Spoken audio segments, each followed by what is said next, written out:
Welcome back to RamZland. Today I want to show you how to illustrate Coulomb's law by making an electrostatic torsion balance. Check this out.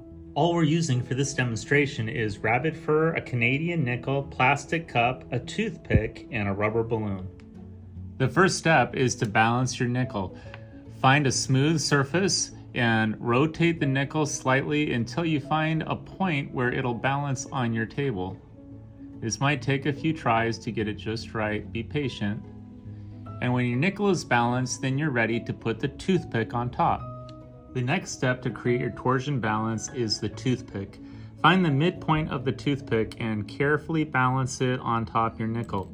This will take a few tries, so be patient. Okay, once you've balanced the toothpick on the midpoint of your nickel, cover it with a plastic cup, and then take your rubber balloon and your rabbit fur to create an electric charge. Remember, the tribal electric series states that there's certain materials that have a tendency to lose electrons and to have a positive charge, whereas some material has a tendency to gain electrons and have a negative charge.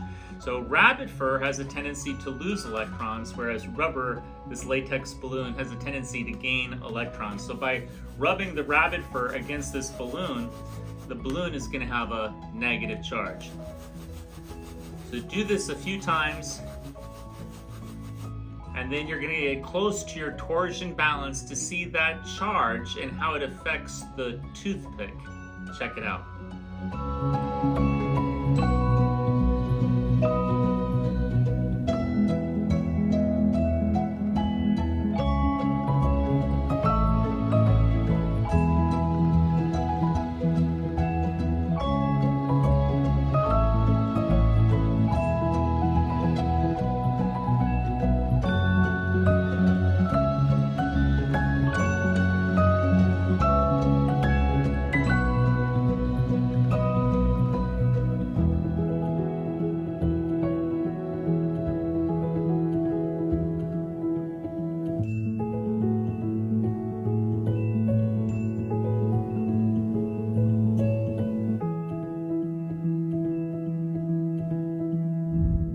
I hope you enjoyed today's edition of RamZland, and I'll see you next time. If you enjoyed this presentation, be sure to remember to like and subscribe.